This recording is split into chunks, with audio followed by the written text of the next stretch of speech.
I'm going to speak about corruption, but I would like to juxtapose two different things. One is the large global economy, the large globalized economy. And the other one is a small and very limited capacity of our traditional governments and their international institutions to govern, to shape this economy.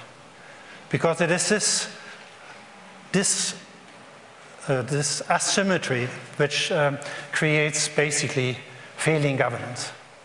Failing governance in many areas, in the area of corruption, in the area of destruction of the environment, in the area of exploitation of women and children, in the area of climate change, in all the areas in which we really need a capacity to reintroduce the primacy of politics into the economy which is operating in a worldwide arena.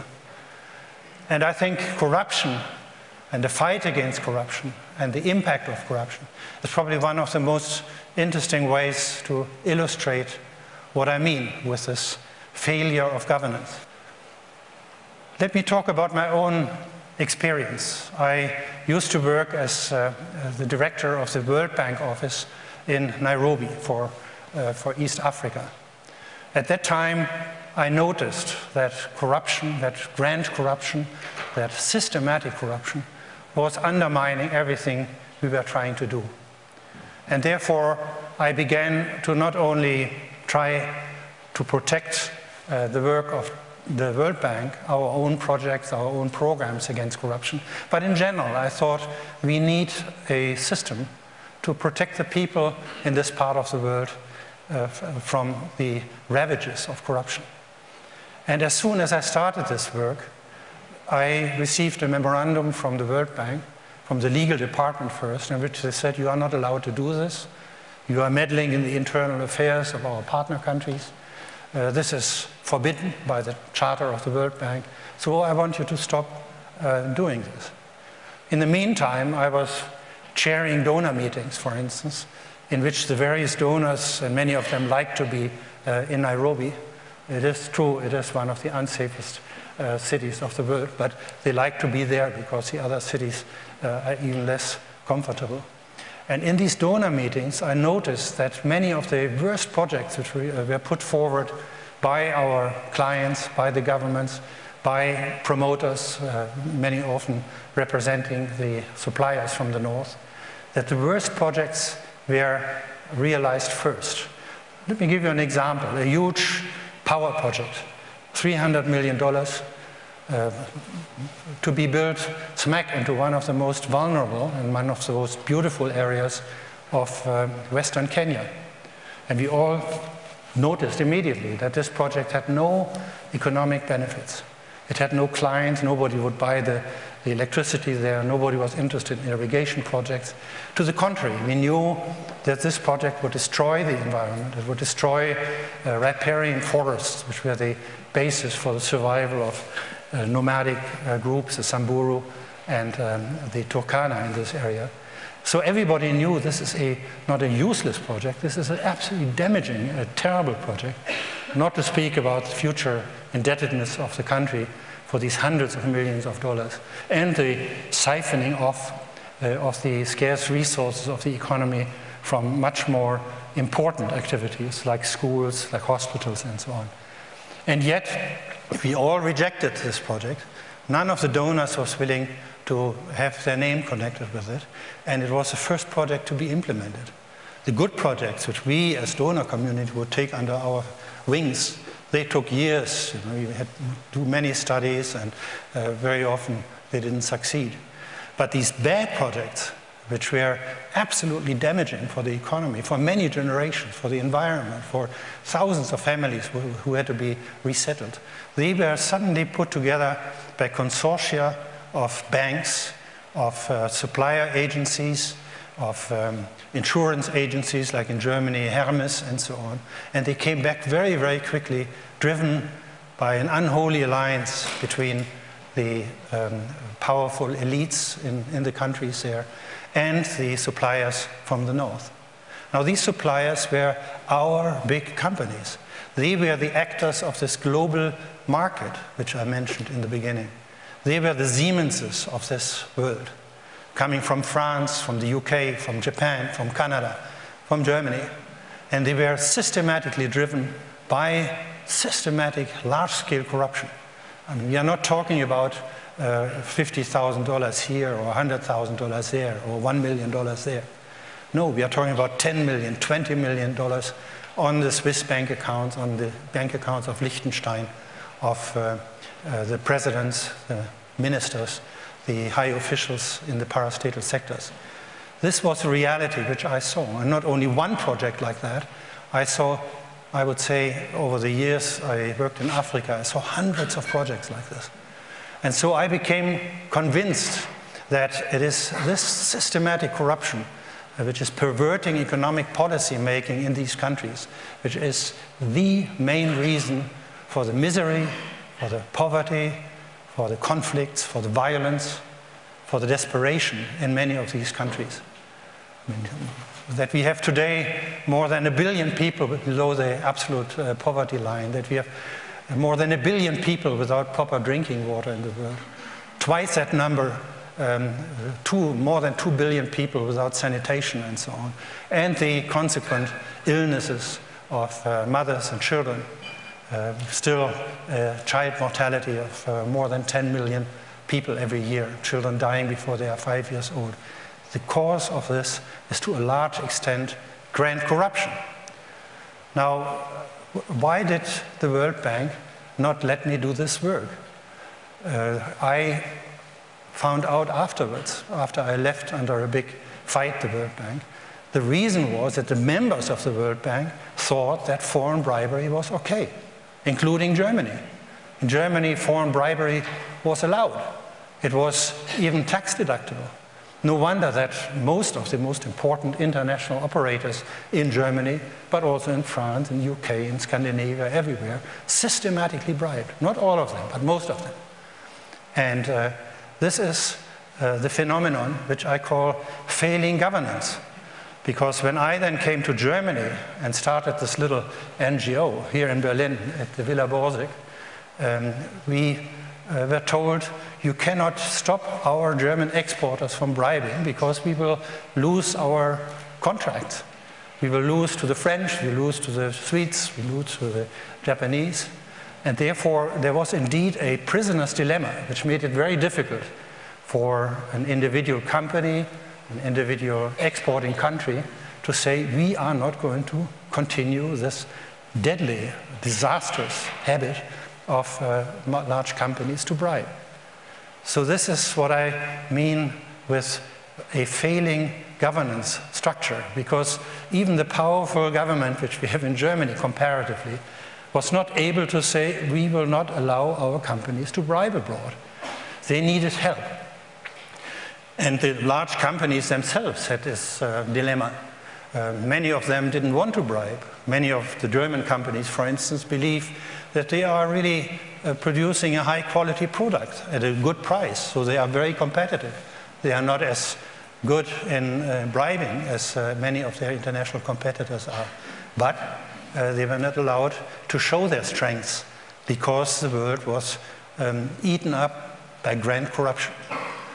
And this is why I'm telling you this. Civil society rose to the occasion. We had this small NGO, Transparency International. We began to think of an escape route from this prisoner's dilemma. And we developed concepts of collective action, basically trying to bring various competitors together around the table, explaining to all of them how much it would be in their interest if they simultaneously would stop bribing. And to make a long story short, we managed to eventually get Germany to sign, together with the other OECD countries and a few other exporters, in 1997, a convention under the auspices of the OECD, which obliged everybody to change their laws and criminalize foreign bribery. This is... Well, thank you. I mean, it's interesting. In doing this, we had to sit together with the companies. We had here in Berlin, in the Aspen Institute on the Wannsee, we had sessions with about 20 captains of industry, and we discussed with them what to do about international bribery. In the first session, we had 3 sessions over the course of 2 years. And President von Weizsäcker, by the way, chaired one of the sessions, the first one to take the fear away from the entrepreneurs who were not used to deal with non-governmental organizations. And in the first session, they all said, this is not bribery what we are doing, this is customary there, this is what these other cultures demand. They even applaud it. In fact, Martin Walser still says this today. And so there are still a lot of people who are not convinced that you have to stop bribing. But in the second session, they admitted already that they would never do this, what they are doing in these other countries, here in Germany or in the UK and so on. Cabinet ministers would admit this. And in the final session, at the Aspen Institute, we had them all sign an open letter to the Kohl government at the time, requesting that they participate in the OECD convention. And this is, in my opinion, an example of soft power, because we were able to convince them that they had to go with us. We had a longer-term time perspective. We had a broader, geographically much wider constituency we were trying to defend. And that's why the law has changed. That's why Siemens is now in the trouble they are in. And that's why MAN is in the trouble they are in. In some other countries, the OECD convention is not yet properly enforced. And again, civil society is breathing down the neck of the establishment. In London, for instance, where BAE got away with a huge corruption case, which the Serious Fraud Office tried to prosecute. 100 million British pounds every year for 10 years to one particular official or one particular friendly country, who then bought for 44 billion pounds military equipment. This case, they are not prosecuting in the UK. Why? Because they consider this as contrary to the security interest of the people of Great Britain. Civil society is pushing. Civil society is trying to get a solution to this problem also in the UK and also in Japan, which is not properly enforcing, and so on. In Germany, we are pushing the ratification of the UN Convention, which is a subsequent convention, where Germany is not ratifying. Why? Because it would make it necessary to criminalize the corruption of deputies. In Germany, we have a system where you are not allowed to bribe a civil servant, but you are allowed to bribe a deputy. This is, under German law, allowed. And the members of our parliament don't want to change this. And this is why they can't sign the UN Convention against foreign bribery. One of the very, very few countries which is preaching honesty and good governance everywhere in the world, but not able to ratify a convention which we managed to get on the books with about 160 countries all over the world. I see my time is ticking. Let me just try to draw some conclusions what has happened. I mean, I believe that what we managed to achieve in fighting corruption, one can also achieve in other areas of failing governance. By now, the United Nations is totally on our side. The World Bank has turned from Saulus to Paulus. Under Wolfenson, they became, I would say, the strongest anti-corruption agency of the world.